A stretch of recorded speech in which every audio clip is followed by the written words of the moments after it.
Vamos a ver cómo avanzamos. Bueno, ya saben por anatomía que la vesícula biliar es una víscera hueca que está adyacente al hígado, que almacena la bilis que produce el hígado y libera la bilis cuando hemos ingerido algún alimento. La pared vesicular tiene sus capas, tiene una mucosa, tiene una lámina propia, una capa muscular, tejido conectivo y superimuscular y sucerosa. Okay. No posee capa submucosa, bueno, y está adherida, o sea, está ubicada a nivel del segmento 4 y 5 del hígado. Tiene una superficie hepática, o sea, una superficie pegada al hígado y una superficie peritoneal. Y se irriga por la arteria cística. Estos reparos generalmente los cirujanos, para los cirujanos es de utilidad en el momento de la cirugía. El cáncer de vesícula es raro, ¿ya? Es raro. Generalmente el diagnóstico lo van a hacer de forma incidental o cuando el cáncer ya es avanzado. No suele dar síntomas. De todas las neoplasias del árbol biliar es la más frecuente, sin embargo, aún así no es frecuente. La ubicación del cáncer de vesícula generalmente en el 60% es en el fondo, en el 30% es en el cuerpo y un 10% se ubica en el cuello. Y casi todo el cáncer de vesícula corresponde a un adenocarcinoma, que es un cáncer tipo del estómago, de células epiteliales. Y el 10% corresponde a un carcinoma de células escamosas, células pequeñas, tumores neuroendocrinos, melanomas, linfomas, pero eso es lo más raro. Quédense con el concepto que la mayoría de los cánceres vesiculares, como casi todos los del aparato digestivo, son adenocarcinomas. Siempre es bueno cuando revisen cualquier enfermedad, le den una ojeadita, una miradita, a qué tanta prevalencia o qué tanta incidencia tiene esta enfermedad en tu país o en la región en la que estás trabajando. Entonces, como pueden ver acá, la incidencia, digamos, por 100.000 habitantes en ambos sexos tiene alguna prevalencia en algunas zonas del mundo. Y si ven la zona de Perú, la zona de Bolivia, son zonas de alta incidencia de cáncer de vesícula biliar. En Bolivia en particular hay muchos casos de cáncer de vesícula y está relacionado a la presencia de cálculos biliares. Las zonas que tienen mayor incidencia de litiasis vesicular suelen tener mayor incidencia de cáncer de vesícula. Igualmente acá pueden ver ustedes la mortalidad relacionada a este tipo de cáncer de vesícula es también importante en la región en la que nos encontramos. Perú, Bolivia, Chile tienen alta incidencia de cáncer de vesícula. Entonces, si bien no es frecuente, puede ser responsable de un porcentaje de 1.7% de muertes por cáncer en el mundo. Se pueden reportar hasta unos 220.000 nuevos casos por año en el mundo, lo cual en realidad no es, parece mucho, pero no es tanto. Y la mayor incidencia, como han visto en el mapita, pues la Melanesia, América del Sur, Asia Oriental. Factores de riesgo, bueno, son variables. El factor de riesgo que más se considera tal vez sean los cálculos biliares, sobre todo los cálculos grandes, y el tiempo que tienen los cálculos y el número de cálculos. Y esto es importante, sobre todo este punto, porque cuando ustedes encuentran a veces pacientes que vienen por un cuadro de dispepsia o se hacen una ecografía por X razones, es muy frecuente encontrar cálculos biliares. Y estos cálculos biliares, a veces, como no dan síntomas, el paciente prefiere no operarse. Sin embargo, esto le está aumentando un riesgo de cáncer. Entonces, siempre advertirle al paciente que el hecho de tener cálculos, por más que no le esté doliendo, es recomendable que se opere. Otros factores de riesgo, la obesidad. Bueno, la obesidad es un factor de riesgo para muchas neoplasias, pero se ha visto que personas con un índice de masa corporal mayor a 30 suelen tener mayor riesgo de esta neoplasia también. Obviamente, si tienen pólipos vesiculares, que también es un hallazgo relativamente frecuente en las ecografías, si estos pólipos, que son estas carnosidades, así como las que aparecen en el colon, aparecen en la vesícula, estas, si miden más de 10 milímetros y si la persona tiene más de 50 años, les va a aumentar el riesgo de cáncer de vesícula. Luego hay otros factores de riesgo, digamos, pero que no son tan frecuentes o, digamos, son menos asociados, como las calcificaciones en la vesícula o esa vesícula que le llaman en porcelana, por ejemplo, la colangitis esclerosante primaria, algunas infecciones, entre otras. Pero las más frecuentes son la presencia de cálculos, la obesidad y los pólipos. Entonces, como es un cáncer raro, normalmente ustedes no van a ver, el paciente está en estudio por sospecha de cáncer de vesícula. Es muy raro. Entonces, hay algunos escenarios en los que ustedes pueden encontrar. Una es en una sospecha preoperatoria en un paciente que tiene cálculos biliares. Entonces, ¿cómo lo van a sospechar? Ustedes tienen un paciente que tiene cólicos, probablemente biliares, ustedes sospechan de cálculo, le hacen una ecografía y lo que encuentran es una tumoración. Probablemente esta no sea la forma más frecuente, pero es una forma en la que ustedes pueden hacer el diagnóstico del cáncer de vesícula. ¿Qué más pueden encontrar? Una vesícula con las paredes calcificadas, es lo que se llama una vesícula en porcelana. Esa pared calcificada y el engrosamiento o el edema alrededor puede sugerir que puede haber alguna neoplasia en esta zona.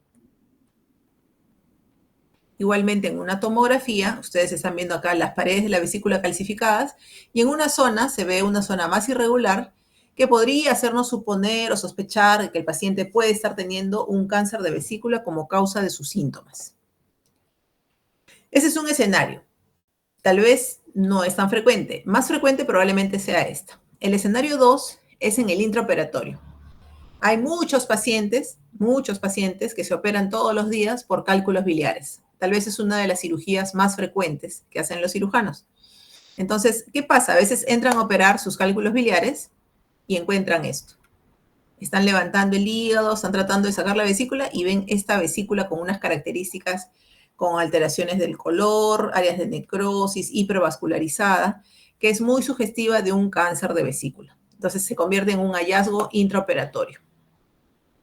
Y otro escenario, que puede ser también un escenario 3 llamado posoperatorio, es en el que, por ejemplo, ustedes operaron al paciente, le sacaron la vesícula, que parecía una vesícula solamente inflamada por cálculos, y le encuentran engrosamiento o algunos hallazgos, algunas características que les puedan hacer sospechar de que ya tiene un cáncer en la vesícula.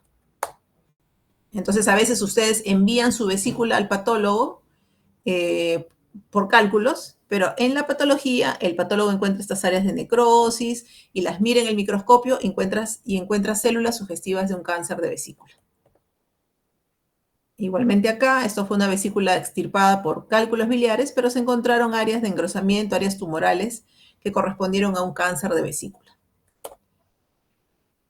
Y este sería el hallazgo histológico, ¿no? En esta biopsia generalmente pueden encontrar algunas células tumorales de aspecto escamoide que pueden presentarse a manera de nidos, ¿no? Entonces, eso es un cáncer de vesícula que se encuentra como un hallazgo durante la evaluación de la pieza operatoria. Y el escenario 4, que lamentablemente también es frecuente de encontrar, es cuando viene un paciente por cuadro de ictericia, de ascitis, dolor abdominal, qué sé yo, y dentro de la evaluación encuentran el hígado, por ejemplo, con varias lesiones hipodensas como estas, que tienen aspecto de metástasis. Y a veces son metástasis, cuando uno encuentra metástasis, uno tiene que buscar el cáncer primario. Entonces, muchas veces este cáncer primario puede haber sido originado en la vesícula biliar. Igualmente, acá pueden encontrar, por ejemplo, tuvieron un paciente con ascitis. Dentro del estudio, finalmente al paciente le pueden hacer una laparoscopía y en la laparoscopía encuentras que ya hay compromiso peritoneal, vale decir metástasis peritoneal de un cáncer de vesícula. Entonces, como en cualquier cáncer, ustedes saben que se puede diseminar. Entonces, cuando hagan la descripción, digamos, de un cáncer, tienen que hablar de lo que es un tumor, dónde está el tumor, cuál es el tumor primario. Tienen que decir también o describir dentro de su evaluación si es que tiene ganglios comprometidos, ganglios cercanos, ganglios distales, y si tiene metástasis. Entonces, esta es la llamada clasificación TNM que se usa actualmente, todavía se usa en oncología, cuando encuentran un tumor. Entonces, ¿para qué le sirve al oncólogo? Le sirve para definir si el tumor está solamente en la primera capa, digamos, es un carcinoma in situ, o el tumor invade la lámina propia, es un T1, o si es que ya invade el tejido conjuntivo, es un T2, o es un T3 porque ya está perforando la serosa, por ejemplo, o es un T4 porque ya está invadiendo la vena porta. Entonces, el decir T1, T2, T3, T4 implica que el tumor es más grande y está invadiendo más estructuras y por lo tanto ya no sea curable, ya no pueda ser resecable.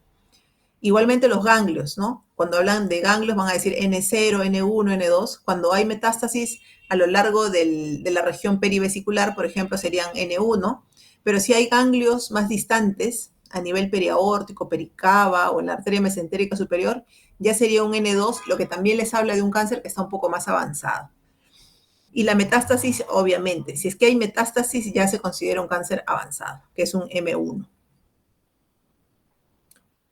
Entonces, este estadiaje TNM nos sirve para definir en qué estadio está nuestro paciente y según el estadio, el oncólogo va a poder orientar el tratamiento.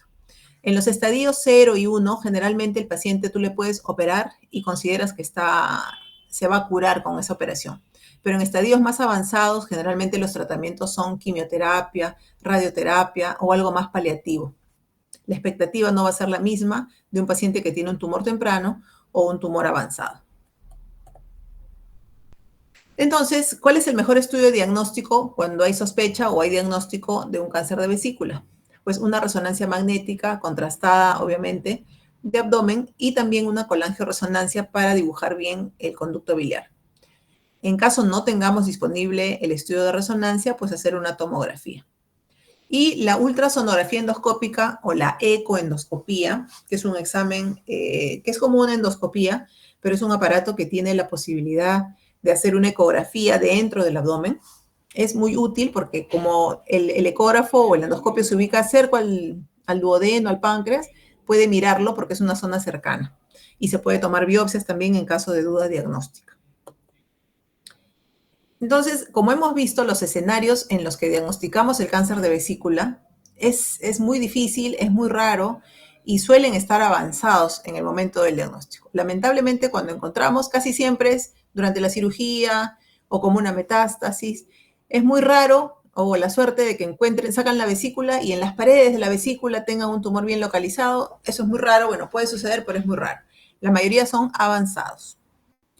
Entonces, solamente un cuarto de pacientes se considera que pueden recibir un tratamiento curativo, como es la cirugía.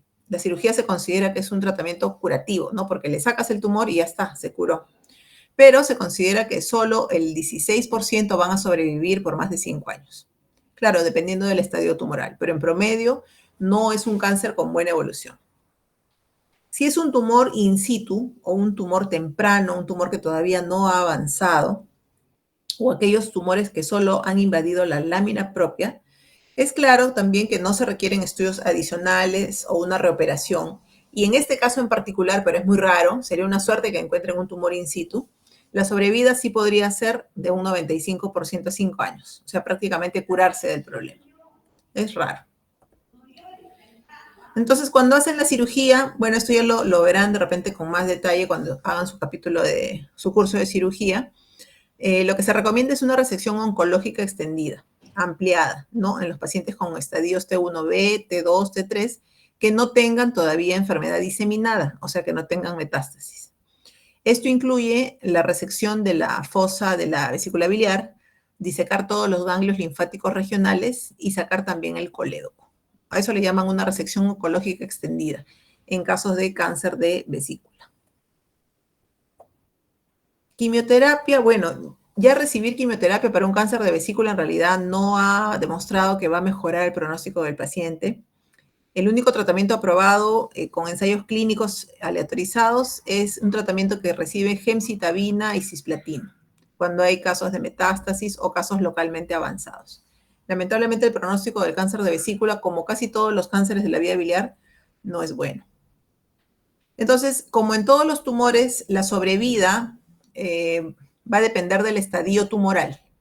Si el estadio tumoral ya es avanzado, pues la sobrevida va a estar comprometida. La mayoría del cáncer de vesícula es diagnosticado en etapa tardía, acuérdense de eso. Y la sobrevida, por ejemplo, la reportada en Estados Unidos, que es donde de repente tienen una mejor data, el estadio 1 puede tener una sobrevida hasta un 85%, un estadio 2 hasta un 50%, un estadio 3 hasta un 25% y un estadio 4 de un 6 a un 15%.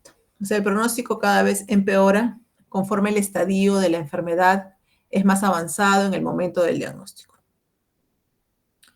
Entonces, eso en cuanto al cáncer de vesícula. No es un tema muy extenso, es recordar algunos puntos específicos, sobre todo la forma en la que pueden hacer el diagnóstico. ¿Ya? Casi siempre es un hallazgo incidental, el pronóstico depende del estadio, la sobrevida no es buena en general. y se recomienda la cirugía en casos en los que todavía es tratable o es curable. Bien, entonces vamos a hacer ahora lo que es el cáncer de las vías biliares. El cáncer de las vías biliares, también llamado colangiocarcinoma. El colangiocarcinoma es un tumor raro, es más raro, que se va a originar en cualquier parte del tracto biliar. Este colangiocarcinoma puede ser de dos tipos, de las vías biliares intrahepáticas o de las vías biliares extrahepáticas. Y el tumor que corresponde a las vías biliares extrahepáticas puede corresponder a las vías periliares y de las vías biliares distales. Esto lo van a sacar por anatomía. Entonces, ustedes tienen acá una imagen del conducto biliar. Ese es el conducto hepático derecho, conducto hepático izquierdo. Estos confluyen y van a formar el conducto hepático común. El conducto hepático común se va a unir con el conducto cístico que trae la vesícula.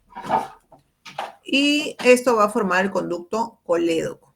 El colédoco es aquel conducto que desemboca a nivel de la ampolla de váter en la segunda porción del intestino delgado, en el duodeno. Y acá confluye con el conducto pancreático. En este esquema ustedes pueden ver, o les sirve para ubicarse anatómicamente, por qué el páncreas, cuando está comprometido, sobre todo esta zona de la cabeza del páncreas, puede generar compresión del colédoco y puede generar ictericia como síntoma principal. ¿Ok? Entonces, las vías biliares intrahepáticas, observen acá donde está el puntero, las vías biliares intrahepáticas son todos ellos conductos que están dentro del hígado. Vale decir, el conducto hepático derecho, el izquierdo y parte del conducto hepático común, que ya acá se van a unir y ya forman parte del externo. ¿Qué más tienen para ver acá? Bueno, vamos a pasar a la siguiente lámina. Acá tienen otro esquemita donde ustedes pueden mirar a qué se refieren las vías biliares extrahepáticas. Aquí se han juntado los dos conductos hepáticos, el derecho y el izquierdo, y están formando esta pequeña porción de conducto hepático común. Pero esta zona está en la zona que se llama el ilio hepático, que está muy pegadito al hígado. Y es lo que le llaman la región periliar. Y más abajo, cuando ya se junta el cístico con este conducto hepático y ya se forma el conducto colédoco, es lo que llamamos las vías biliares extrahepáticas, la región distal.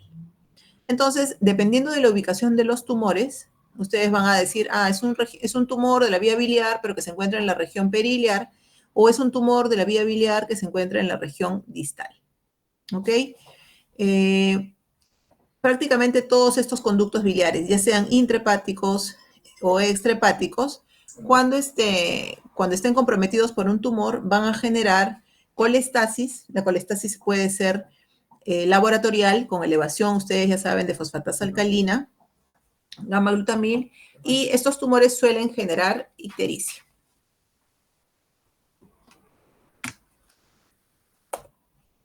A ver, estos tumores se van a presentar,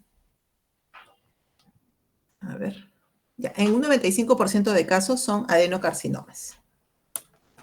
Morfológicamente, digamos, estos tumores, la forma más común es que sea nodular. Otras formas descritas son las esquirras, las infiltrantes difusas y las papilares. Anatómicamente, tenemos los tumores distales, los proximales o intrahepáticos y los periliares, que se denominan tumores de Klatskin, y se van a catalogar según sea su situación anatómica. ¿Me dicen si están escuchando bien? ¿Me he puesto unos micros?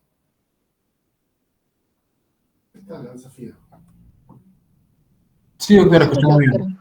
¿Sí escuchan, no? Ah, ya, porque cambié de audífonos. Ok, entonces los tumores periliares son los que se llaman los tumores de Klatskin. Sí, y estos se van a catalogar según su situación anatómica. Entonces aquí van a tener una clasificación que se llama la clasificación de Bismuth, en la que van a tener tipo 1, tipo 2, tipo 3 y tipo 4, según la ubicación que tengan. Los tipo 1 son los limitados al colédoco, los tipo 2 son los que incluyen la bifurcación sin invasión de los conductos intrahepáticos secundarios. Los tipo 3 se extienden a los conductos intrahepáticos secundarios derecho e izquierdo. Y los tipo 4 incluyen los conductos intrahepáticos secundarios derecho e izquierdo. Esta es la clasificación más usada, es la clasificación de Bismuth, donde están graficadas las ubicaciones de los tumores de la vía biliar. Todo tumor en la vía biliar se llama colangiocarcinoma. Ustedes lo van a llamar colangiocarcinoma tipo Bismuth 1, si está en esta ubicación, tipo bismuth 2, si llega a la confluencia, bismuth 3, 3A o 3B, según cuál sea la rama que compromete derecha o izquierda, y tipo 4 si es que invade ambos conductos. Entonces, todas estas son colangiocarcinomas. Los factores de riesgo obviamente van a ser parecidos a los del cáncer de vesícula.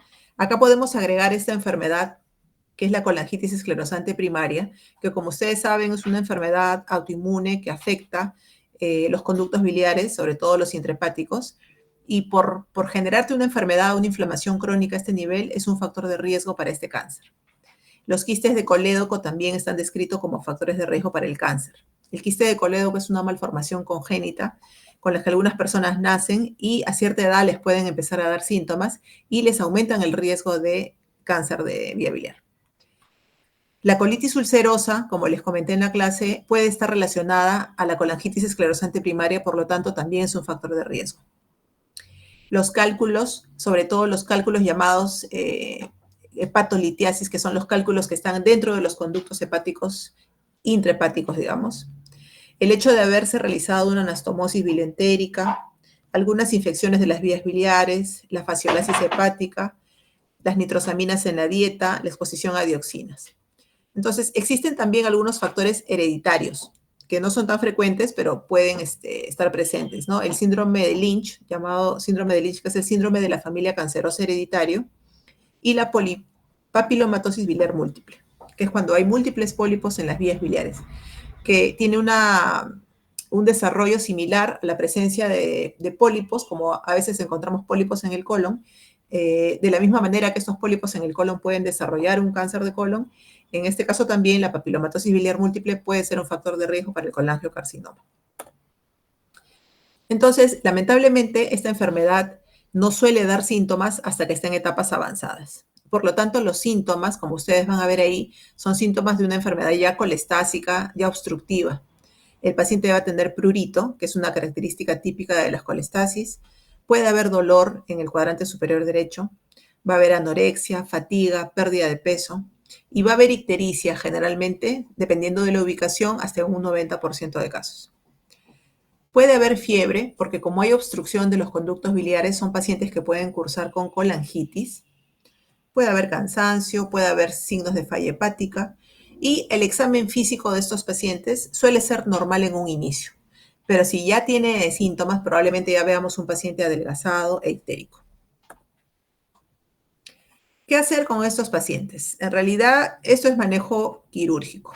Nuestra función como clínicos es diagnosticarlos a tiempo, si es que es posible. Pero lamentablemente los pacientes llegan ictéricos al hospital. Ya llegan ictéricos. Cuando llegan ictéricos es muy complicado hacer este diagnóstico. En caso diagnostiquemos un colangiocarcinoma que pudiera ser tributario de cirugía, estos pacientes, por ejemplo, en un colangiocarcinoma distal, lo que se tendría que hacer es esa cirugía que probablemente la van a ver cuando hagan cirugía, que es la cirugía de Whipple, que es una cirugía muy compleja, que si bien antes duraba unas 8 a 10 horas realizar una cirugía de Whipple, ahora tal vez las técnicas quirúrgicas han mejorado, incluso lo pueden hacer asistidas por la laparoscopía, pero es una cirugía muy compleja, que consiste en realizar una pancreatoduodenectomía. Tratan de conservar partes del estómago. Si no es posible la resección porque el tumor está rodeando los vasos sanguíneos, se puede realizar también una colecistectomía, una hepatoyeyunostomía y una gastroyeyunostomía también para prevenir la obstrucción del vaciado gástrico. Si el colangiocarcinoma es proximal o está dentro del hígado intrahepático, ahí lo que tienen que hacer es sacar esa parte del hígado donde están esos conductos biliares afectados. Esta puede tener buen pronóstico si es que los detectamos en un estadio temprano del tumor. Y el colangiocarcinoma periliar también se maneja quirúrgicamente con una resección de los conductos biliares y una resección hepática modificada. Si el cáncer de las vías biliares no se puede extirpar por cirugía y si es que no tiene una invasión local, el trasplante de hígado puede ser una opción. Y esto generalmente va a brindar un mejor beneficio de supervivencia a largo plazo. Ahora, ¿en qué pacientes ustedes pueden diagnosticar un cáncer de vía biliar temprana? Podría ser en un paciente hepatópata. en los pacientes hepatópatas, como ya les hemos explicado, normalmente cada 6 meses ustedes están solicitando una ecografía o una tomografía. Entonces, muchas veces antes de que el paciente tenga algún síntoma, podrían detectar la presencia de un tumor pequeñito. Y si está en las vías biliares y si tiene características de un colangiocarcinoma, y si es que todavía no tiene señales de invasión, a este paciente le pueden poner en lista de espera y pueden trasplantarlo. Y se podría beneficiar, porque ese sí sería un tratamiento potencialmente curativo. Entonces, eso sería un tratamiento curativo. Ahora vamos a ver lo que es lo más frecuente que se hace, que son las terapias paliativas, porque normalmente estos tumores se encuentran en etapas avanzadas. Entonces, esto que ven acá es un stent. Los stents son dispositivos a manera de tubos o conductos que se ponen en las zonas que están obstruidas. Por ejemplo, si ustedes visualizan acá, esto de acá, todo esto corresponde al conducto colédoco, todo esto es el colédoco, y esta zona que acá está blanquita está representando un tumor que está alrededor del colédoco.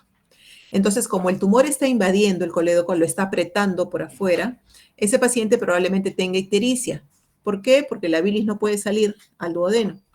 Entonces, a través de un endoscopio, eso es lo que le llaman la CEPRE, el médico ingresa, puede acceder al conducto biliar y estando acá adentro, le va a dejar este stent. Lo va a poner acá, va a abrir el conducto colédoco y el paciente va a poder eliminar la bilis normalmente, al menos por un tiempo. Son terapias paliativas, que quiere decir que solamente le va a mejorar su calidad de vida y le va a prolongar un poco la existencia. Así es como se ve cuando se deja un stent. Sí. Ese tubito metálico está ingresado dentro del colédoco. Esa es la visión a través de un duodenoscopio. Bien, y finalmente, para cerrar esta clase, es acerca del cáncer del páncreas. El cáncer de páncreas exocrino son más frecuentes. Igualmente, recuerden, en el 90% de casos son adenocarcinomas. Y estos sí son causas de mucha mortalidad. Se calculan más de 27.000 fallecimientos por año en Estados Unidos y más de 50.000 fallecimientos en Europa. Suelen aparecer con más frecuencia en varones entre 65 y 85 años, de raza negra y de zonas urbanas. Esos son los factores de riesgo reconocidos. Existen también algunos factores ambientales, factores de estilo de vida, factores demográficos, factores genéticos y algunas otras condiciones clínicas que pueden favorecer el desarrollo del cáncer del páncreas. ¿Qué factores ambientales se han relacionado al cáncer de páncreas? El tabaquismo, por ejemplo, que se considera un principal factor de riesgo, hasta un 30% puede estar relacionado al cáncer.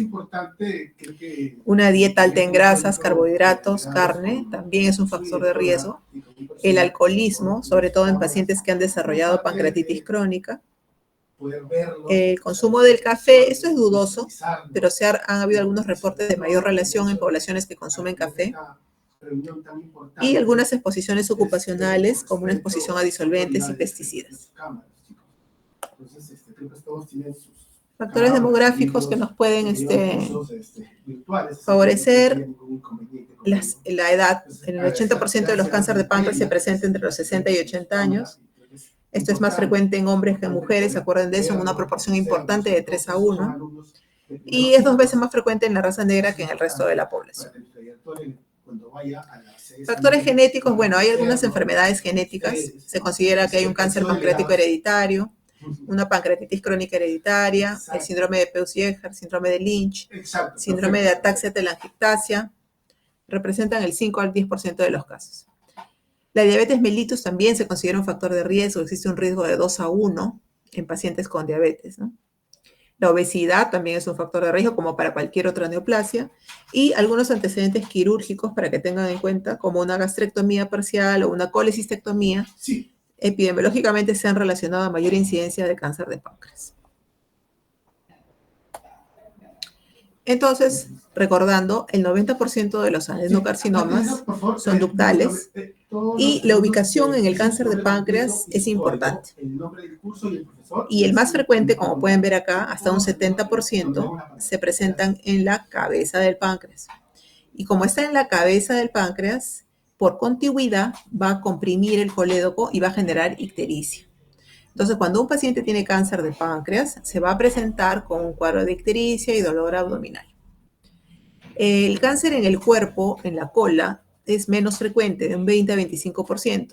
Este es el cuerpo y la cola del páncreas. Generalmente estos tumores pueden tener discretamente mejor pronóstico, ya que no producen ictericia, y si se detectan a tiempo pueden ser resecables. La diseminación del cáncer de páncreas, en un 90% se considera perineural, en un 70-80% se considera linfática y en un 50% se considera venosa.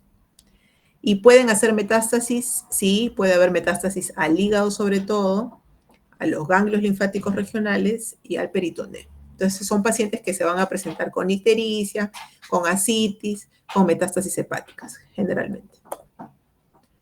Entonces, el cuadro clínico que les muestro acá es similar, o mejor dicho, corresponde más a un cáncer de cabeza de páncreas y va a ser similar a los síntomas que puede tener un paciente con cáncer de las vías biliares. Puede haber dolor.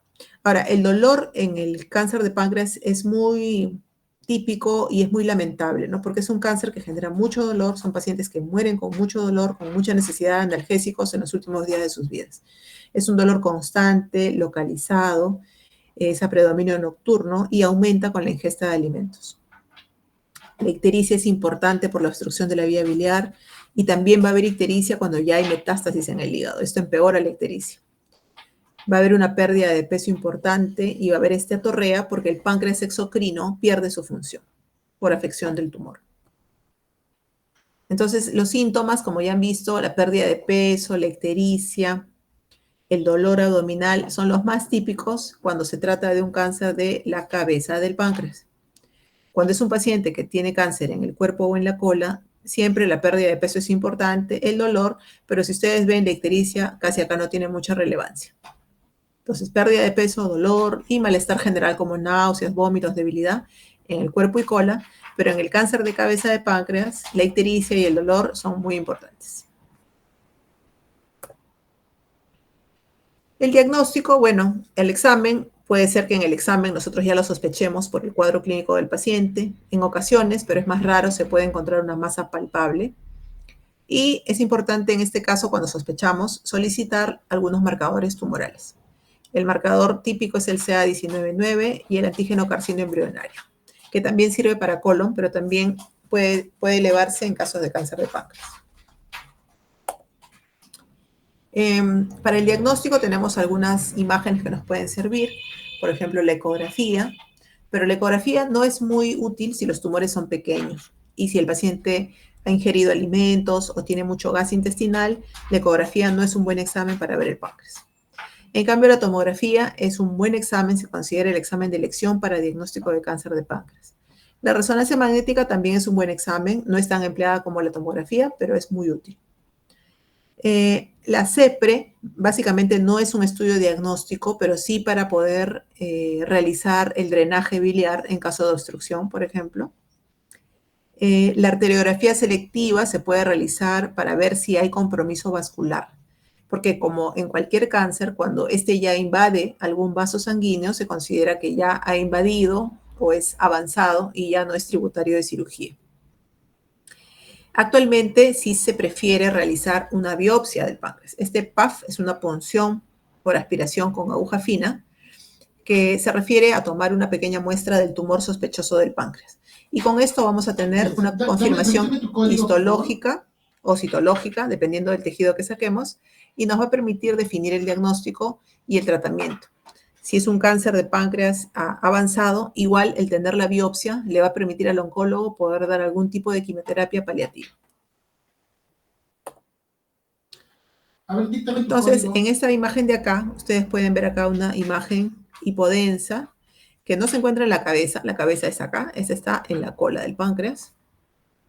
Sí. Acá pueden ver otra imagen, otro tumor que corresponde más bien a la zona de la cabeza del páncreas y está pegado al hígado comprimiendo los conductos biliares. Ahora, los tumores o el llamado, digamos, cáncer de páncreas, casi siempre se refiere a este tumor exocrino, o sea, que afecta la función exocrina del páncreas, y en primer lugar es el adenocarcinoma ductal. que es del que hemos estado hablando. Con mucha menos frecuencia hay otros tumores exocrinos del páncreas, como carcinoma de células en anillo de sello, el carcinoma de no escamoso, el mucinoso, el cistadenoma, entre otros. Pero existen también algunos tumores llamados endocrinos del páncreas. ¿Y por qué se consideran endocrinos? Porque son tumores que producen hormonas, como el gastrinoma, el glucagonoma, el insulinoma, que es el más frecuente. También hay algunas neoplasias endocrinas múltiples, somatostatinoma o bipoma. Estos tumores generalmente tienen, si bien se consideran en algunos casos tumores malignos, son de evolución lenta, o sea, tienen un comportamiento benigno. Son malignas, pero de comportamiento benigno. Por lo tanto, generalmente son resecables, son tratables, no comprometen de manera importante la vida del paciente. Estos tumores de acá. Los exocrinos, como es el caso del adenocarcinoma ductal, sí es un cáncer muy agresivo, que cuando uno lo detecta avanzado, prácticamente la terapia que puedes ofrecer es solamente paliativa. El estadiaje, como les comenté en la primera parte del cáncer de vesícula, es el TNM. Entonces, todo paciente a quien ustedes le diagnostiquen un tumor, un cáncer, le tienen que hacer una tomografía. La tomografía la van a hacer probablemente del tórax y de todo el abdomen completo. ¿Para qué? Sí. Para buscar ganglios, para buscar metástasis. Y con esos resultados, ustedes van a poder realizar su estadiaje. El tamaño del tumor ustedes lo van a tener de repente por la tomografía o por la ecoendoscopía, y eso les va a permitir definir qué T es, ¿no? Si es T1, T2, T3. Los ganglios los van a poder ver en las imágenes, en una tomografía tal vez, y la metástasis también. Entonces, los ganglios y la metástasis lo van a ver en las tomografías que ustedes realicen de estadiaje. Van a escuchar con frecuencia esa palabra. Cuando ustedes encuentran un tumor, va a venir el oncólogo y les va a decir, háganle el estadiaje. Cuando les dicen, háganle el estadiaje, se refiere, háganle la tomografía y me avisan si ese paciente tiene muchos ganglios, si tiene metástasis, para yo poder decirles como oncólogo qué puedo hacer por tu paciente. Entonces, el estadiaje es importante en todo tipo de tumor. El tratamiento quirúrgico, como ya lo comentamos, como la mayoría de tumores de páncreas corresponden a la cabeza del páncreas, entonces la cirugía que se ofrece es la cirugía de Whipple.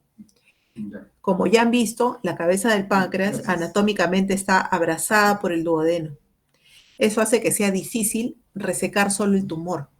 Cuando tú tienes un tumor en la cabeza del páncreas, tienes que sacar todo esto, todo esto. Entonces sacas una parte de estómago, una parte de páncreas, todo el duodeno, y tienes que reconstruir.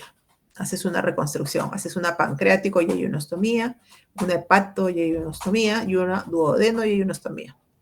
Toda esta cirugía es la cirugía llamada de Whipple, que es una cirugía muy compleja y que solo candidatos o solo pacientes con tumores potencialmente curables son sometidos a esta cirugía.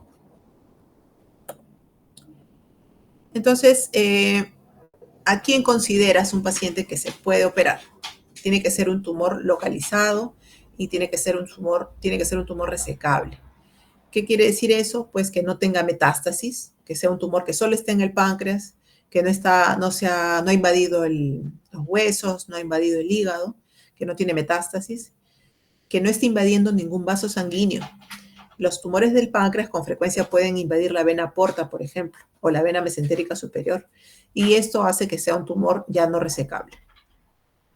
Si es que existen planos de grasa alrededor del tronco celíaco, arteria hepática o mesentérica superior, también pueden ser todavía resecables.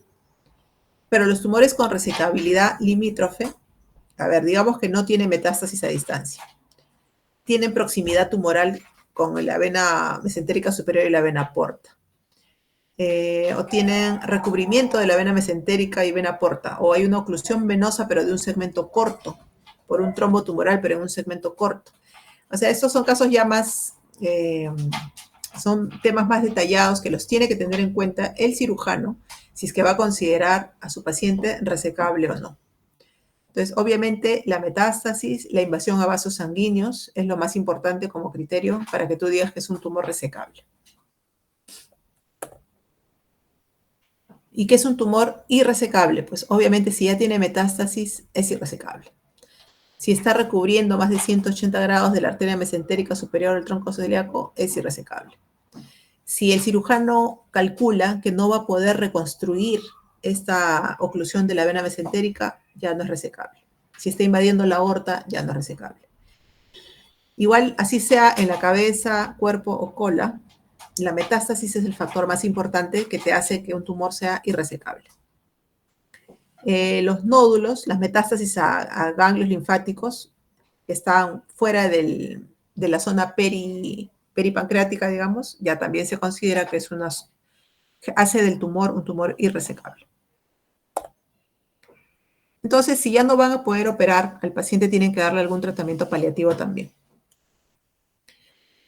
Entonces, si el paciente está con ictericia o tiene dolor o tiene obstrucción, tal vez necesite alguna cirugía, pero ya no una cirugía curativa, sino una cirugía paliativa.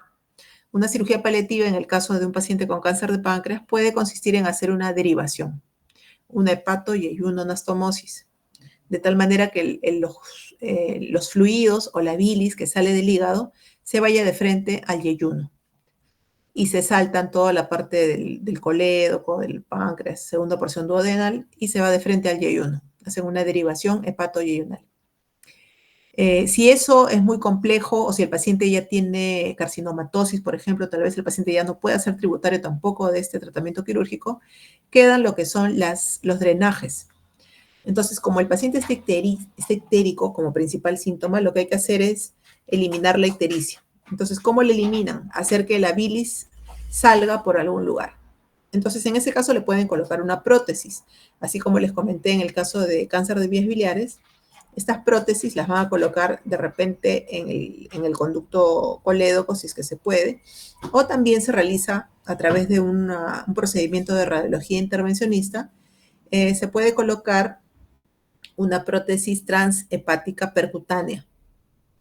Esto lo realizan los radiólogos intervencionistas. Y con eso el paciente va a disminuir la posibilidad de una infección, una colangitis, vas a prolongar un poco la sobrevida. Además, obviamente, son pacientes que van a necesitar tratamiento analgésico porque es un cáncer que produce mucho dolor. En el caso de que la enfermedad ya esté diseminada o que la cirugía no pudo ser completa, hay que darle quimioterapia al paciente. Se puede combinar con radioterapia de repente, ¿no? No ha demostrado mejorar mucho la sobrevida, pero sigue siendo una opción. Los oncólogos siguen indicando estos tratamientos. Lo que más se usa es el 5-fluoracilo, la gemcitabina, para el cáncer del páncreas. La radioterapia también se usa, ¿no? Es un tratamiento paliativo para estadios avanzados de la enfermedad. Puede hacer reducción del tamaño tumoral, puede prolongar un poco la sobrevida. Se suele asociar a la quimioterapia. No son terapias curativas, ojo. Bien, entonces, eso fue en cuanto al tema de cáncer de vías biliares. Si hasta ahí tienen alguna pregunta, chicos. ¿Cómo estamos de tiempo? 6:50. Estamos bien en el tiempo, doctora. Estamos bien con el tiempo, ¿no? Ya. Un poquito de agua.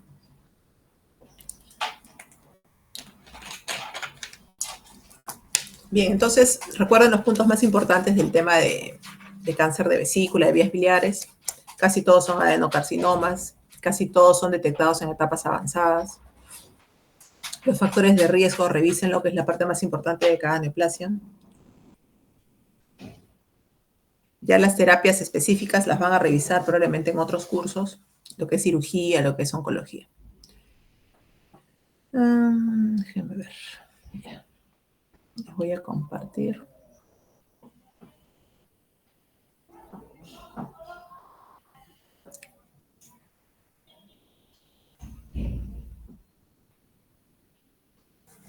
Bien. Entonces vamos a hacer la clase de lesiones benignas del hígado. Bueno, primero lesiones benignas y luego de carcinoma hepatocelular.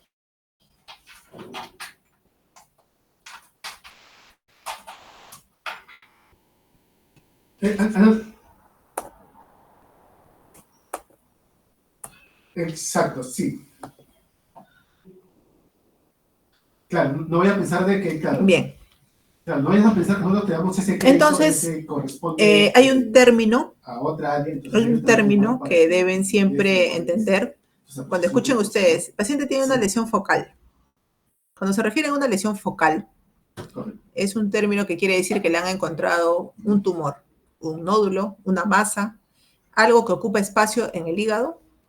Van a encontrar esto en la terminología médica. Ah, doctora, le han encontrado una lesión focal en el hígado. Ah, ya.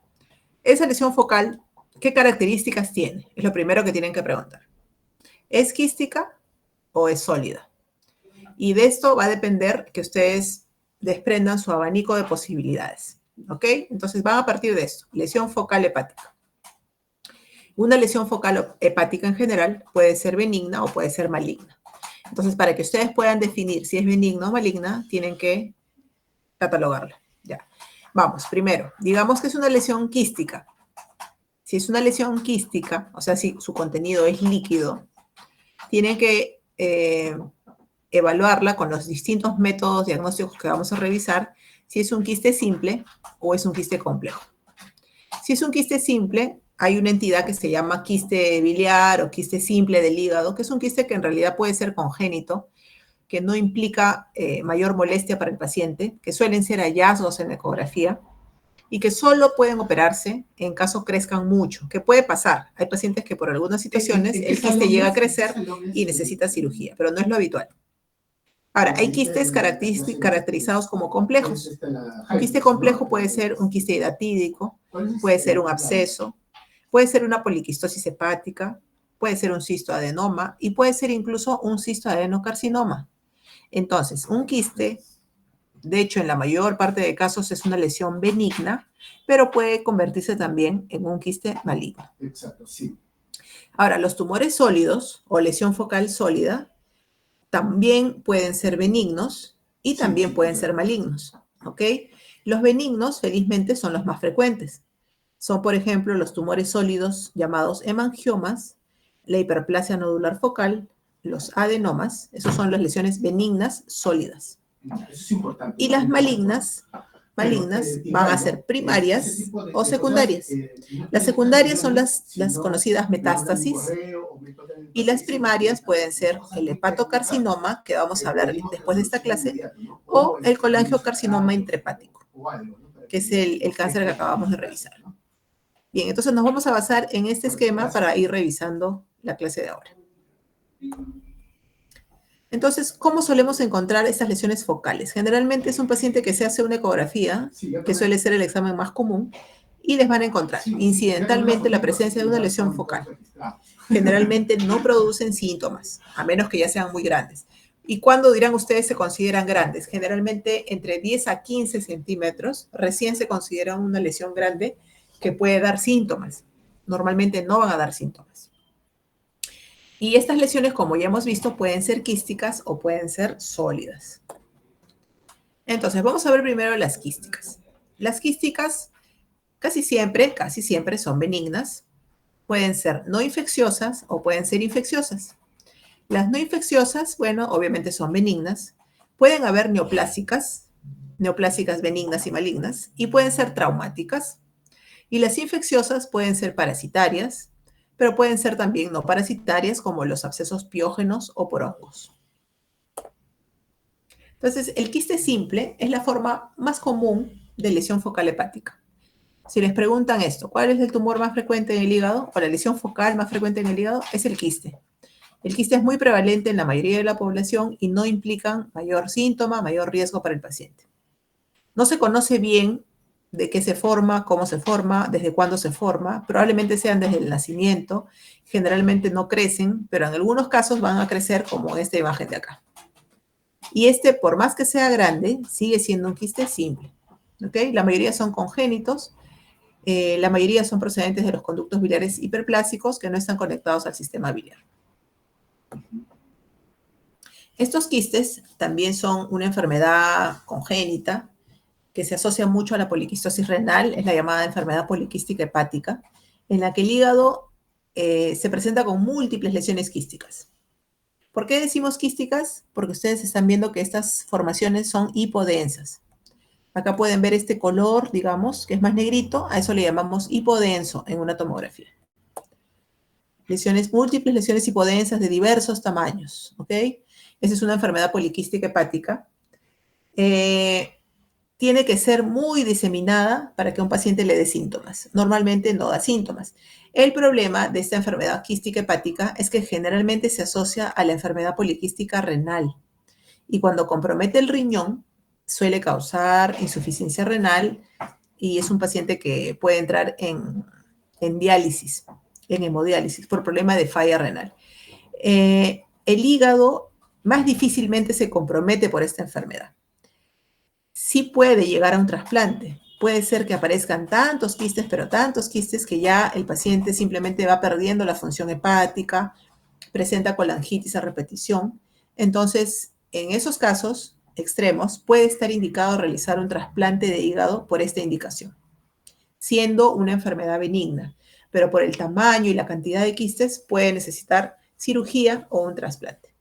En ocasiones, como en esta foto que ustedes ven acá, por ejemplo, digamos que este paciente hubiera tenido muchos quistes en el lóbulo hepático izquierdo y no tantos en el lado derecho.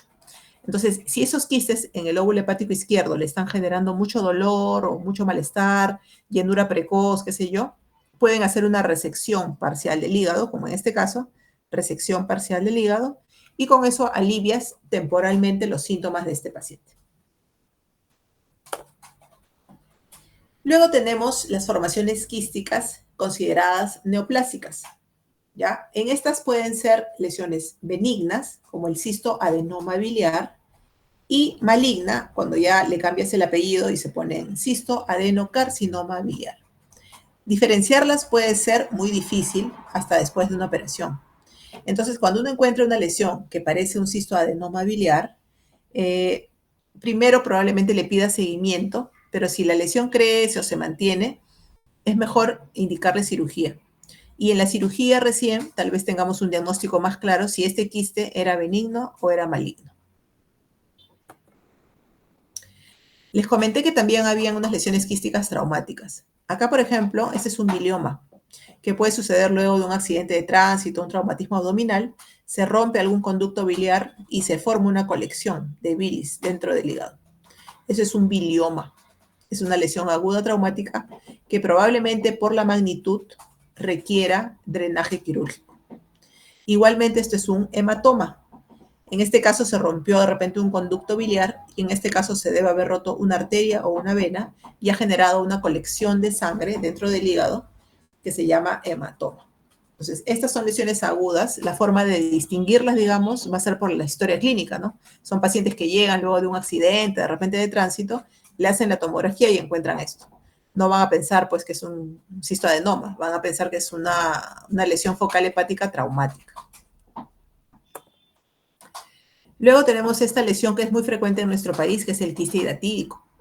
Es un quiste también, es una lesión quiste que puede, digamos, ustedes podrían confundirla con un quiste simple de hígado, pero tiene una característica.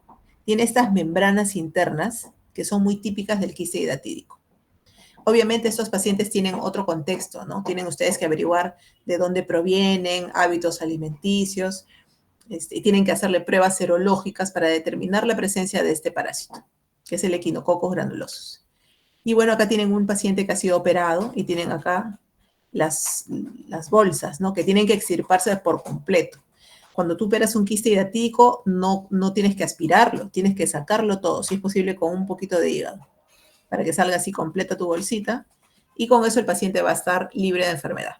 Si tú por mala suerte en tu técnica operatoria rompes el quiste se va a diseminar por todo el abdomen, ¿ya? Y eso puede generar un cuadro muy aparatoso, una sepsis, una respuesta inflamatoria sistémica por la infestación parasitaria.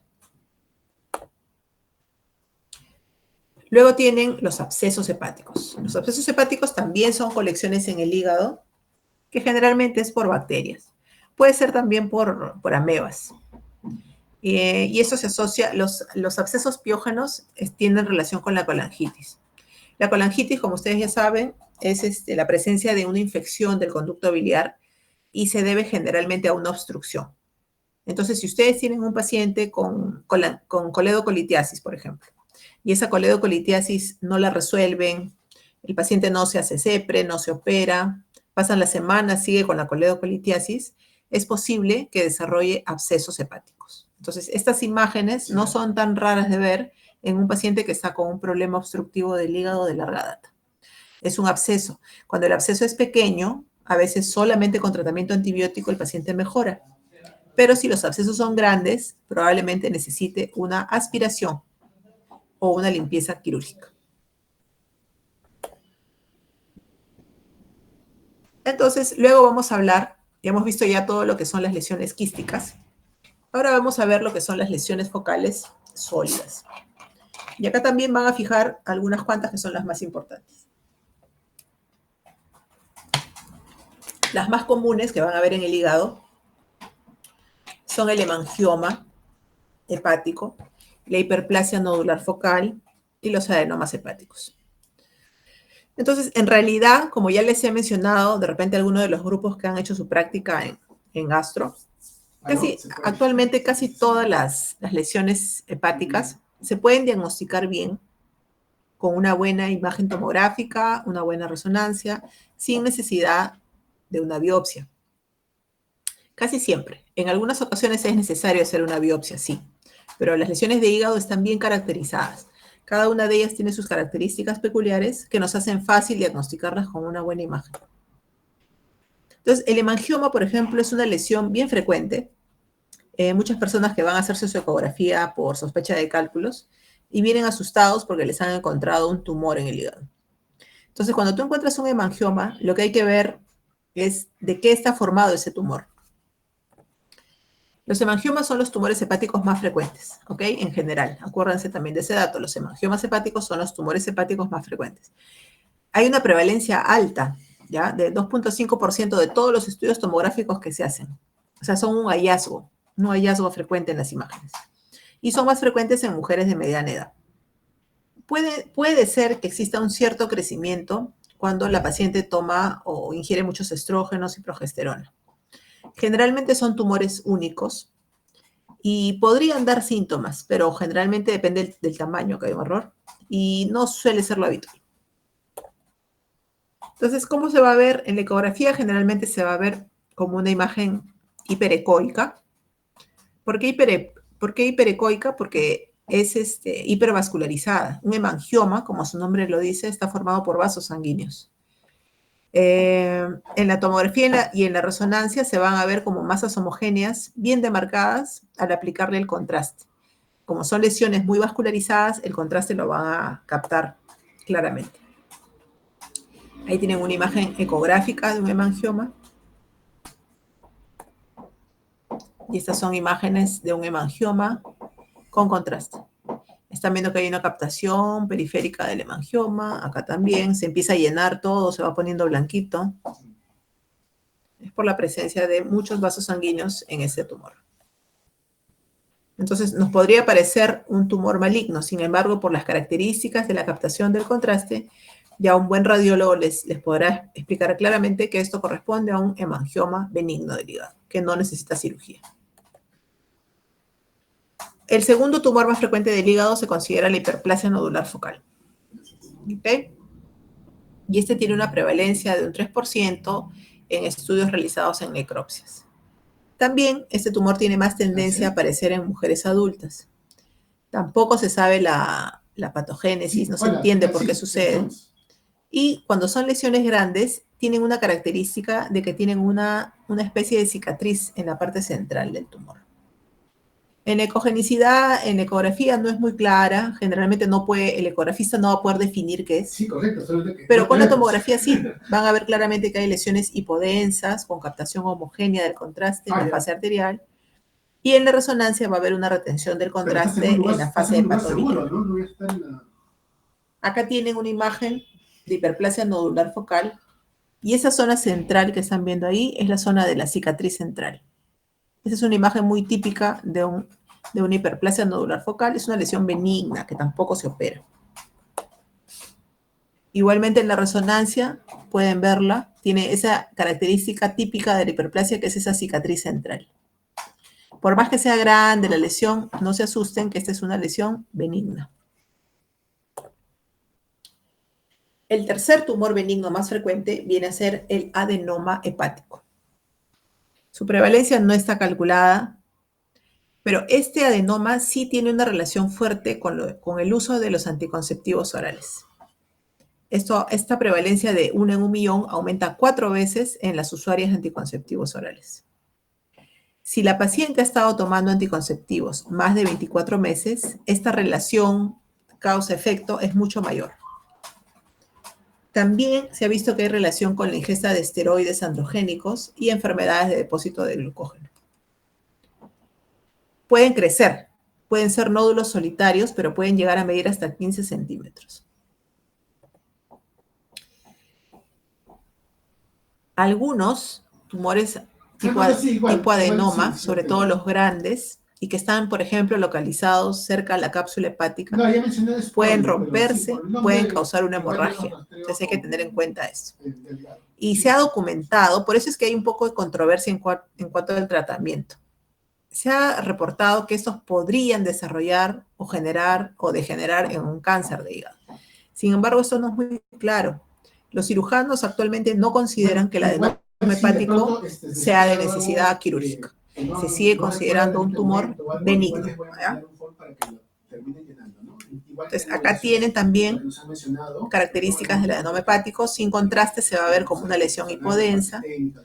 Con contraste se va a empezar a pintar y en la fase venosa van a ver cómo alcanza un realce periférico. Por más que sea grande, por las características, es sugestiva de un adenoma. Si es un adenoma, se considera benigno y al momento no está indicada la cirugía. Igualmente tienen acá un adenoma visto por tomografía contrastada. La misma lesión con resonancia.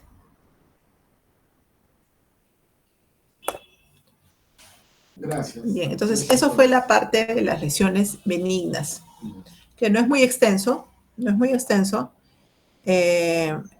Recuerden que las lesiones, recuerden esta grafiquita. Esta grafiquita es bien importante para que se ubiquen en este tópico. ¿Ya? Partan siempre de una lesión focal y que la lesión focal puede ser quística o puede ser sólida. Y apréndanse algunas lesiones quísticas, apréndanse cuáles lesiones sólidas son benignas, cuáles son las más frecuentes, ahí tienen las 3 más frecuentes.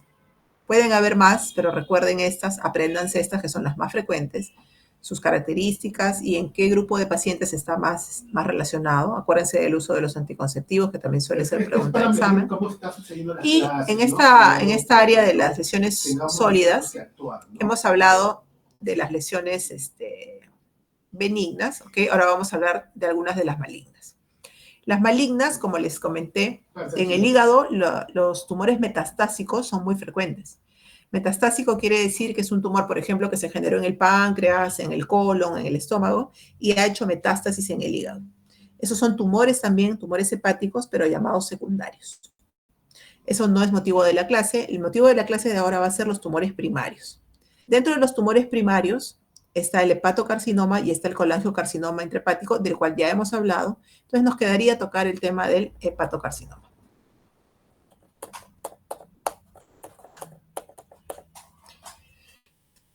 El carcinoma hepatocelular es ese cáncer, que es el más frecuente, cáncer del hígado, pero que tiene una característica que también les he comentado a los chicos en la práctica. La característica principal es que se suele presentar en un hígado que está enfermo. Es muy improbable que un carcinoma hepatocelular aparezca en un hígado sano. ¿Ya? Eso también es algo que tienen que saber. ¿Ya? De cajón. Es un cáncer que solo se va a presentar en un hígado que está enfermo, no en un hígado sano. Entonces acá les repetimos el algoritmo y vamos a empezar con algunas generalidades. Por ejemplo, que el cáncer de hígado, como les dije, puede ser primario o secundario. Dentro de los primarios, el más común es el carcinoma hepatocelular, ¿ya? El que vamos a hablar ahora. Hay otros, como el carcinoma fibrolamelar o el angiosarcoma, el colangiocarcinoma, pero son más raros. El carcinoma hepatocelular, le vamos a llamar HCC, es la cuarta causa de muerte por cáncer en el mundo, ¿eh? No es poca cosa. Cuarta causa de muerte por cáncer en el mundo. Y es importante su detección temprana, porque si lo detectas en etapas avanzadas ya no vas a poder hacer nada. Lo bueno es que ya sabemos que este cáncer se va a presentar en personas que tienen un problema en el hígado. Entonces es cuestión de hacer un manejo preventivo y buscarlo antes de que aparezca o buscarlo para detectarlo cuando son lesiones pequeñas. ¿Ya? Casi siempre está asociado a una enfermedad hepática crónica, como la cirrosis hepática, acuérdense de eso. Entonces, ¿qué cosa nos predispone al cáncer de hígado? Este es el HCC. Casi siempre, casi todos los casos vienen de un hígado cirrótico. ¿Okay? Hay un pequeño porcentaje por aquí que viene de la hepatitis B. El semanal. ¿Ok? El semanal voy a entrar. Sí. La hepatitis B, como ya hemos visto en la clase, con los que estuvieron en la clase, que puede producir una inflamación crónica que se llama infección crónica por la hepatitis B y también puede producir una hepatitis crónica asociada al virus B. Es diferente, infección que hepatitis. En los pacientes que hacen hepatitis crónica B, a veces antes de haber desarrollado cirrosis, ya pueden presentar un cáncer en el hígado. Entonces, esta es una situación en la que hay que tener una consideración especial. Los pacientes con hepatitis B, antes de tener cirrosis, pueden desarrollar un cáncer hepatocelular. Por lo tanto, estos pacientes deben vigilarse cercanamente. Si tú los tratas con antivirales, reduces el riesgo en un 30% si el paciente es cirrótico y en un 80% si el paciente no es cirrótico. Entonces, es por eso que es bien importante conseguir el tratamiento para la hepatitis B. Los otros factores son factores que causan cirrosis, factores hereditarios, diabetes, alcohol, el síndrome metabólico, la hepatitis C, ¿ok? Todos estos factores causan cirrosis y como consecuencia de la cirrosis se genera el carcinoma hepatocelular. Hay una toxina, que es la aflatoxina, que también se ha visto que puede ser causa de carcinoma hepatocelular, saltándose la etapa de la cirrosis. Acá, también para fijarles, también que ya hemos revisado en la clase, la hepatitis C también es un virus que causa hepatitis crónica. Si ustedes logran tratar o eliminar el virus, van a disminuir el riesgo hasta en un 80%. Riesgo de desarrollar carcinoma hepatocelular. Entonces, cuando ustedes tratan la causa, si tú tratas la causa, vas a evitar el desarrollo de carcinoma hepatocelular. Si tú tienes un paciente que toma y el paciente deja de tomar, reduces el riesgo, un 6 a 7% por año de generar cirrosis y por lo tanto de carcinoma hepatocelular. Lo mismo pasaría con un paciente diabético o con un síndrome metabólico. Si tú logras tratarlo, logras hacer que controle bien sus niveles glicémicos, logras hacer que baje de peso, probablemente estás previniendo la cirrosis y el carcinoma hepatocelular por consecuencia. Ahí es claro, entonces... ¿Qué se ha visto que protege contra el carcinoma hepatocelular? Acá sí hay varios estudios ahí en camino. El café, por ejemplo, ha demostrado tener algunas propiedades antifibróticas, antioxidantes, y pareciera que retrasa el desarrollo del carcinoma hepatocelular. Las estatinas, la metformina, la aspirina han sido estudiados como protectores del desarrollo del cáncer, pero esto no es muy claro. Entonces, no son medicamentos, digamos, que están indicados para prevenir el cáncer, no. Pero se sabe que pueden ser factores protectores, por lo tanto se podrían indicar dependiendo del paciente. Tratar la hepatitis B sí ha demostrado que te protege. Tú curas la hepatitis, te curas y previenes la cirrosis y el cáncer. Entonces, en la patogenia del cáncer, del carcinoma hepatocelular, necesariamente, casi necesariamente, tienes que pasar por esta etapa de acá, que es la cirrosis hepática. Y para que tengas cirrosis, tienes que haber pasado por una etapa de hepatitis crónica. Y para que tengas hepatitis crónica, tienes que haber tenido alguno de estos factores en tu vida por un periodo largo de tiempo, para que desarrolles inflamación, fibrosis, cirrosis, y ahí recién pueden desencadenarse esas alteraciones genéticas, mutaciones, cambios epigenéticos, alteraciones moleculares que van a hacer que te aparezca un tumor en el hígado. Y el tumor en el hígado puedes detectarlo y puedes detectar un cáncer temprano, o puedes no hacer un buen seguimiento a tu paciente y detectarlo cuando está avanzado. El objetivo de nosotros como hepatólogos es detectarlo a tiempo. ¿Y cómo lo vas a detectar a tiempo? Pues si tú ya sabes que el paciente es cirrótico, tienes que hacerle sus estudios por imágenes, su tomografía, su ecografía, para poder detectar a tiempo el tumor, detectarlo pequeñito y poder ofrecerle un tratamiento. En esta etapa ya no tiene sentido. En esta etapa puedes ofrecerle alguna terapia curativa. Entonces, ¿qué es lo que pasa en estas lesiones? El cáncer obviamente no aparece de un día para otro. Generalmente aparece de una lesión premaligna. Aparece de los llamados focos displásicos. Y estos focos displásicos son obviamente a nivel casi microscópico. Casi microscópico. Estos focos displásicos van a ir generando nódulos que pueden ser precancerosos y en el tiempo van desarrollando de repente atipia, un patrón trabecular y van degenerando en un cáncer maligno. Dentro del cáncer maligno, ustedes van a tener acá que hay una etapa en la que le llamamos early HCC, cuando el tumor es muy pequeñito. Generalmente tumores menos de 2 centímetros. Y esos son tumores con mejores opciones de tratamiento. Cuando el carcinoma ya ha progresado y es un tumor mayor de 2 centímetros, ya generalmente se considera que ya deben haber metástasis. Entonces, como ya hemos visto que el carcinoma hepatocelular se va a presentar en un paciente con cirrosis o hepatitis crónica de alguna causa, lo más importante es hacer una vigilancia del carcinoma hepatocelular. ¿Qué quiere decir vigilancia? Es establecer alguna estrategia de prevención secundaria para disminuir la carga de carcinoma hepatocelular, o sea, detectar tempranamente para poder ofrecer un tratamiento. ¿A quién le hacemos vigilancia? Le hacemos vigilancia obviamente a los cirróticos, a los pacientes con hepatitis crónica, sobre todo la B, y sobre todo si es que este paciente con hepatitis B crónica, aparte toma, aparte tiene HIV, aparte es gordo, aparte es diabético. Pacientes con riesgo. La mayoría de guías internacionales les recomienda hacer ecografía y alfa-fetoproteína cada 6 meses.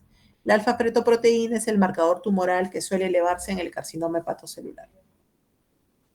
Pero, ¿qué pasa con las ecografías?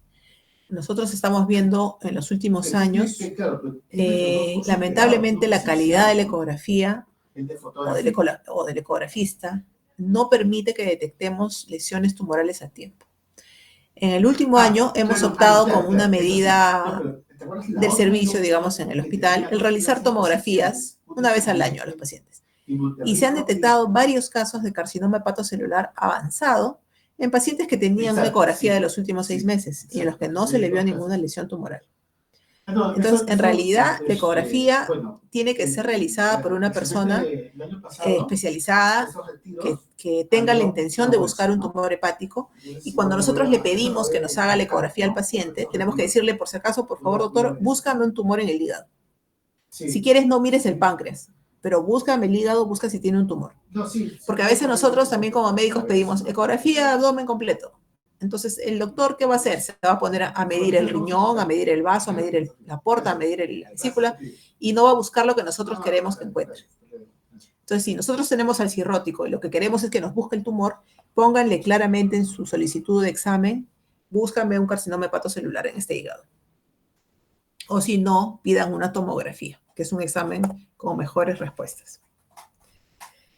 Entonces, ustedes cuando tengan un caso y quieran realizar su tratamiento, su seguimiento en base a guías, siempre tienen que buscar las guías disponibles en el mundo. En el caso del cáncer de hígado, tenemos guías americanas, tenemos las guías Asia-Pacífico, tenemos guías europeas, tenemos guías, otra guía europea también oncológica, y en estas guías les orientan, ¿no? Por ejemplo, si tú quieres detectar o prevenir o encontrar un cáncer hepatocelular a tiempo, tienes que hacer seguimiento. ¿Qué recomiendan? Por ejemplo, los americanos recomiendan hacer una ecografía y una alfa-fetoproteína cada 6 meses. La APACEL, que es la guía Asia-Pacífico, también recomienda hacer una ecografía y una alfa-fetoproteína cada 6 meses. Los europeos, por ejemplo, no le tienen fe a la alfa-fetoproteína, no la recomiendan dentro de la guía. Y los oncólogos también están recomendando la alfa-fetoproteína. Pero en las guías, si ustedes ven, no recomiendan la tomografía.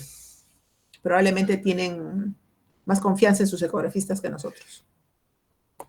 Entonces, igualmente acá, las recomendaciones de cuándo hacer el chequeo casi siempre es cada 6 meses.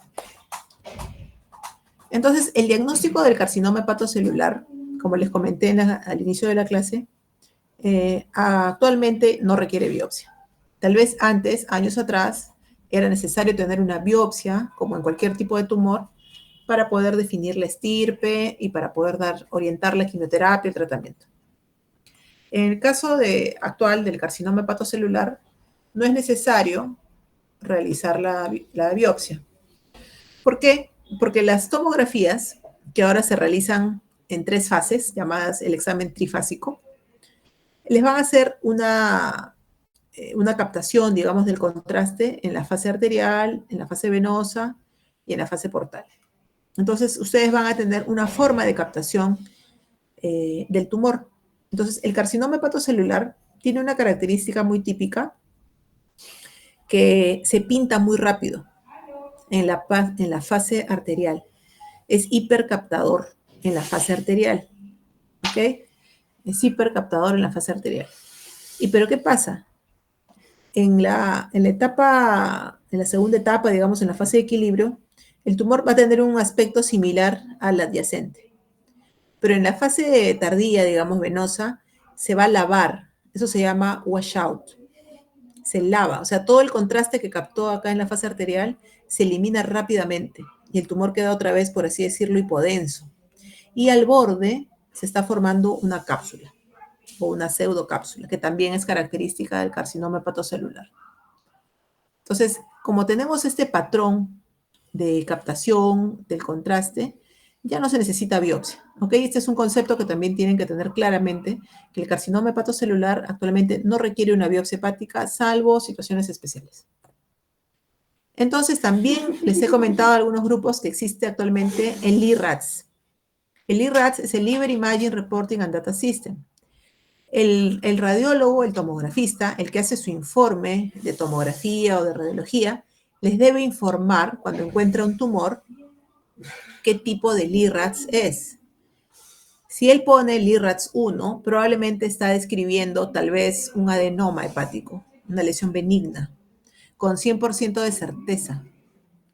Si él les pone un LIRADS 2, probablemente le parece benigna, pero tal vez no cumple todos los criterios absolutos de benignidad. Y así les va a describir un LIRADS 3, un LIRADS 4 y un LIRADS 5. El tumor, el LIRADS 5, si el radiólogo lo cataloga como un LIRADS 5, es porque está con 100% de certeza seguro que cumple todas las características de un carcinoma hepatocelular. Si les pone un LIRADS 4, ahí los pone en problema, o en LIRADS 3, porque el radiólogo está diciéndoles que no cumple todos los criterios de un tumor maligno. Y ahí es donde los pone en duda, y en esos casos es donde puede estar indicada la biopsia, en un LIRADS 4 o en un LIRADS 3. Entonces, el tratamiento del carcinoma hepatocelular es diferente, porque como se van a presentar en pacientes cirróticos, el tratamiento va a depender también del estadio de la enfermedad que tengan, del estado funcional del paciente, porque la mayoría son cirróticos.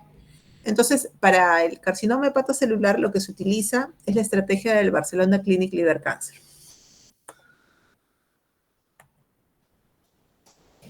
Entonces, eso también es un tema complejo, que se ve mucho en el tema de trasplante de hígado. ¿Ya? Quiero que lo tengan como un concepto general. Esto a tabla, quiero que la conozcan, quiero que sepan lo que es un BCLC, quiero que sepan para qué se usa. No les estoy pidiendo que la memoricen, porque no se les va a preguntar el BCLC en su examen tampoco.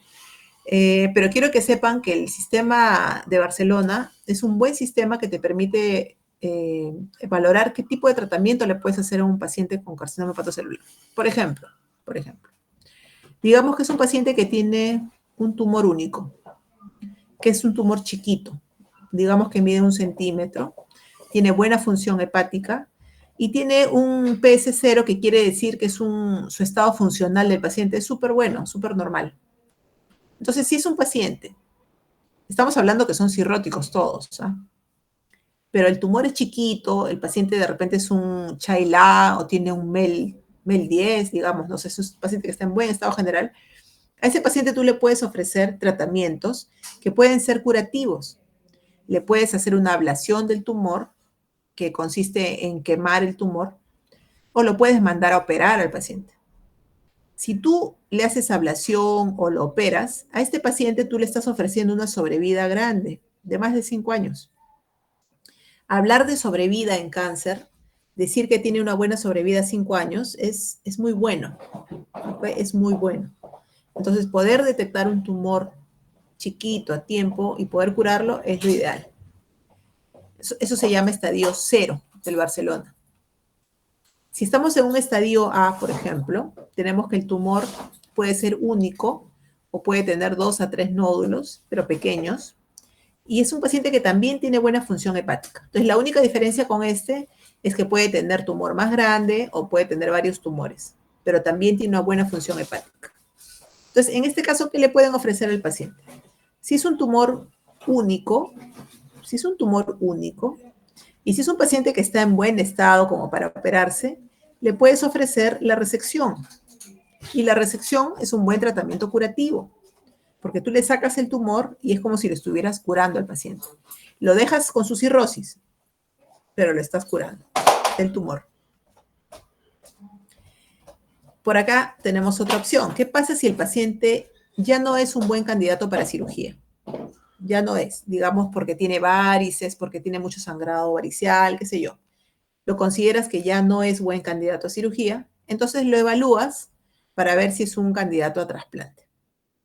Si es un buen candidato para trasplante de hígado, lo trasplantas. Y el trasplante también es un tratamiento curativo que le ofrece una buena sobrevida. Si el paciente no es candidato a trasplante por algún motivo, y como tiene lesiones pequeñitas, le puedes hacer la ablación, que es esta terapia de acá, y también le ofreces una buena sobrevida al paciente. Entonces, hasta acá, digamos, es lo ideal. Por eso es que les recalco mucho que es importante detectar estas lesiones a tiempo. Si tú las detectas en estadios avanzados, que son estos de acá, un estadio intermedio, por ejemplo, se refiere a que el paciente ya tiene varios nódulos o que ya no es resecable, ¿no? A este paciente solo le va a quedar la quimioembolización. Y la quimioembolización es un tratamiento tumoral también, lo hacen los radiólogos intervencionistas. Todo bien con la quimioembolización, pero ya no lo vas a curar. A lo más, en el mejor de los casos, tu paciente va a vivir 2 años. Después se va a reactivar el tumor, igual va a fallecer. Y lo peor es que este paciente ya no va a tener chance de trasplante. O sea, ya pasó la línea. Si lo detectas en un estadio avanzado, en el que ya hay invasión portal, diseminación extrahepática, y de repente el paciente ya no está en un buen estado general, va a terapia sistémica. Terapia sistémica es darle algún quimioterápico. Actualmente han mejorado. Esta tablita ha crecido, ya no se las he puesto acá, pero en la parte baja hay una serie de tratamientos quimioterápicos que se pueden aplicar al paciente con cáncer, que les prolongan la vida 3 meses, 6 meses, 12 meses. Entonces, no es la gran cosa, es una opción, o sea, si uno tiene un familiar, digamos, con un cáncer hepatocelular, y bueno, si te dan la opción de que viva 1 año más, se la vas a dar, ¿no? Pero no le va a curar. Es un tratamiento que le prolonga la vida, un poco. Y finalmente también tenemos esta etapa, ¿no? Que es un paciente que tiene un cáncer grande, ya su función hepática está comprometida más, ¿no? El paciente de repente ya no camina, ya no es independiente. A este paciente ya solamente le vas a dar alguna calidad de vida, le vas a calmar el dolor, le vas a colocar una sonda para que se alimente, lo que son los cuidados paliativos. Y este paciente obviamente ya no tiene una sobrevida más allá de 3 meses. Entonces, esto les he puesto no para que lo memoricen, pero sí para que tengan en cuenta la importancia de detectar un tumor hepático a tiempo. Y en este tipo de cáncer no es fácil, pero ustedes ya saben quién tiene riesgo, o sea, es el cirrótico. Si al cirrótico le buscas el tumor, con mucha probabilidad a algunos les vas a encontrar el tumor. Entonces sí podemos hacer esto, y sobre todo nosotros en el hospital que todavía no tenemos cómo ofrecerles trasplante, nosotros tenemos que detectarlo antes todavía, para que sean tumores chiquitos y el paciente se pueda operar y pueda tener la misma sobrevida que si se estuviera trasplantando. Entonces, este es el mensaje principal en el tema del carcinoma hepatocelular. ¿Ok? Yo les sugiero acá que revisen el tema de la vigilancia, cuándo hacer vigilancia y cómo hacer vigilancia para la detección del cáncer temprano, y los factores de riesgo. Los factores de riesgo, que son los mismos factores de riesgo para el desarrollo de cirrosis hepática. Entonces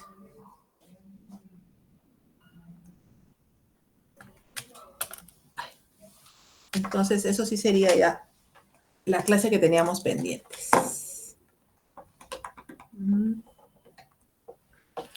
Sí, doctora, creo que eso es... Ya. Hicimos en 1 hora y media. Bueno, entonces si tienen alguna pregunta ahora, si quieren descansar para la siguiente clase. A ver, ¿quién levantó la mano? Lady. Sí, doctor, una consulta. O sea, en todo paciente que es cirrótico, le tengo que hacer una ecografía. Sí. Las ecografías en un cirrótico cada 6 meses. Pero en nuestro medio, como te digo, acuérdate, cuando tú vas a pedir una ecografía a un cirrótico porque estás queriendo hacer screening de cáncer, lo que tienes que ponerle ahí al ecografista es: te solicito una ecografía para que busques un carcinoma hepatocelular temprano en mi paciente. Si no le pones, si tú pides ecografía de abdomen completo, te aseguro que el ecografista le va a mirar todo menos el hígado. O a lo más te dirá: el hígado mide 10 centímetros de spam hepático, y nada más. Entonces, si tú quieres hacer un screening, tienes que hablar, si es posible, con el ecografista y decirle lo que tú estás buscando. Y si eso no va a ser posible, que es lo que estamos haciendo nosotros en el hospital, estamos pidiendo muchas tomografías o resonancias, porque son exámenes con mejor rendimiento diagnóstico y estamos encontrando tumores que en la ecografía no se han visto.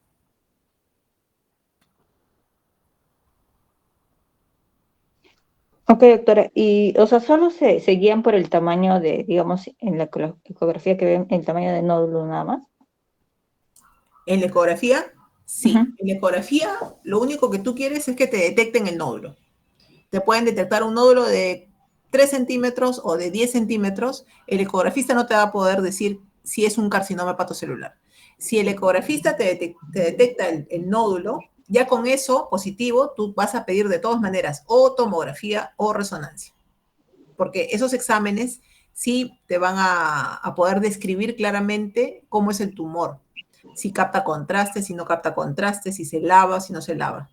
Eso lo vas a ver con la tomografía. Entonces, tu primer paso es la ecografía, pero si el ecografista te encuentra un nódulo, inmediatamente estás pidiendo tu tomografía o tu resonancia. La ecografía no te va a decir si es un carcinoma, la ecografía te va a decir: se encontró lesión focal hepática sólida, nada más.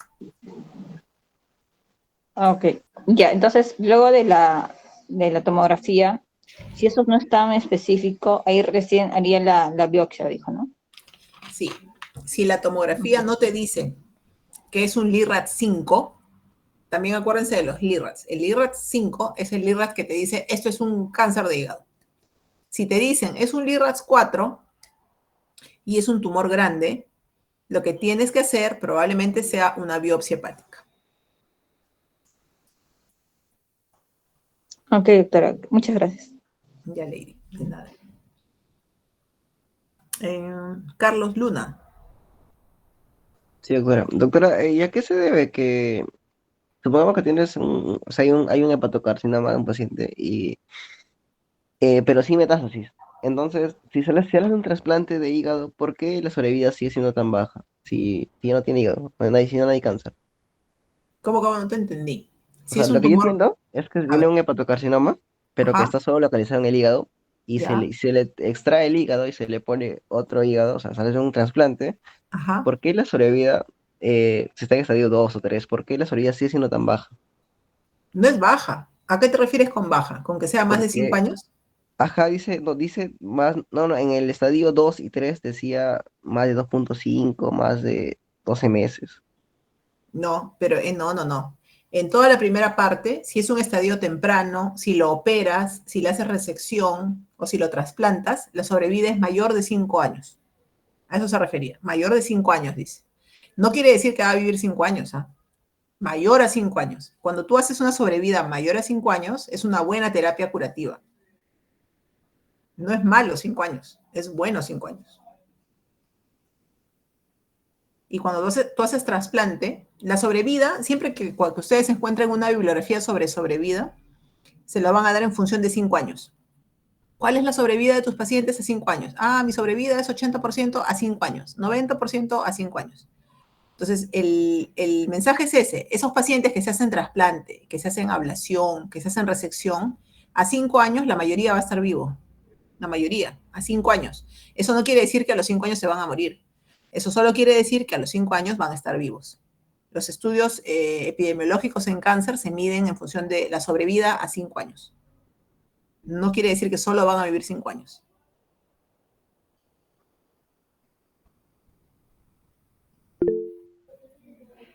A ver, Lady. Doctora, ¿hay una asociación entre mayor número, o sea, el mayor valor del alfa-fetoproteína con la mayor agresión del tumor hepático? Sí, la alfa-fetoproteína, tú la pides. Y hay pacientes que pueden tener un carcinoma hepatocelular y tener la alfa-feto normal. ¿Ya? Eso pasa con frecuencia. Entonces, no nos guiamos mucho del alfa-feto. Si tienes el tumor hepático y tu alfa-feto normal, no le haces caso a la alfa-fetoproteína, ¿ok? Ya, es el tumor. Pero si pasa lo contrario, por ejemplo, hay gente que tiene el tumor y la alfa-fetoproteína, por ejemplo, tiene un tumor de 2 centímetros, que parece chiquito, pero tiene la alfa-fetoproteína en 1000, por ejemplo, ahí tú tienes que reevaluar ese paciente. Porque un valor de alfa-fetoproteína mayor de 400 o 500 ya se considera que es un tumor avanzado. Entonces, es posible que ese paciente ya tenga metástasis y no las has detectado. Entonces, sí te sirve cuando está positiva. Si el valor es muy alto, te sirve. Por ejemplo, en casos de trasplante hepático, si tú quieres trasplantar al paciente y el paciente está con 800 de alfa-feto, el equipo de trasplante te lo va a observar y te va a decir, no, pero no, le voy a volver a hacer la resonancia, le voy a hacer resonancia de todo el cuerpo, porque probablemente este paciente ya tiene metástasis. Y si ya tiene metástasis, ya no es candidato a trasplante. ¿Ya? O sea, tiene relevancia. El valor elevado del alfa-feto sí tiene relevancia. Generalmente te indica que el paciente puede tener más lesiones de la que tú estás viendo. Pero si está negativo, no importa. Lo que importa es el tumor que estás viendo en la tomografía. Doctora, y también así como si está respondiendo o no al tratamiento, me guío con el alfa-fetoproteína. Sí, claro. Si tú operas al paciente, si tu paciente lo detectaste y tenía alfa-feto en 200 y le hiciste la resección hepática, tu expectativa es que el alfa-feto normalice. Al mes de la operación debería tener alfa-feto normal. Y si vuelve a crecer, quiere decir que ha reaparecido el tumor. Sí tiene relevancia, sí se usa la alfa-fetoproteína, como todos los marcadores tumorales. Cuando son positivos, te sirven para que hagas el seguimiento. Pero cuando son negativos, no les haces mucho caso, porque hay tumores que no se presentan o no se manifiestan con elevación de marcadores tumorales. Ok, doctora, muchas gracias. Ya leí.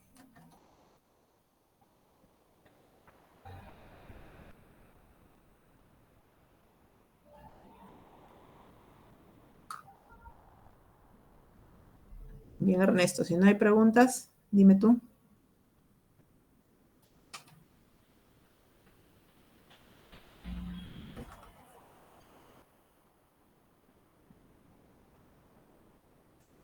Bien, chicos, si no hay preguntas, entonces los dejo. Vayan a tomarse un cafecito para su siguiente clase. Y revisen las cosas en las que les he hecho hincapié para su examen. ¿Ya? Lo importante en el examen es que ustedes tengan claro algunos conceptos generales que son importantes para su práctica diaria, no que se memoricen todo. ¿Ya? Revisen, si tienen duda, busquen algún artículo, pueden escribir, me pueden buscar en el hospital si tienen alguna duda con algún casito. Y bueno, nos vamos a seguir viendo con algunos de ustedes en las prácticas. Espero que les vaya bien, que salgan bien en su examen. Y ya por ahí los encuentro en el VAIS en algún momento. Chao, chicos. Gracias, doctora. Muchas gracias, doctora. Chao, buenas noches con todos, que les vaya bien.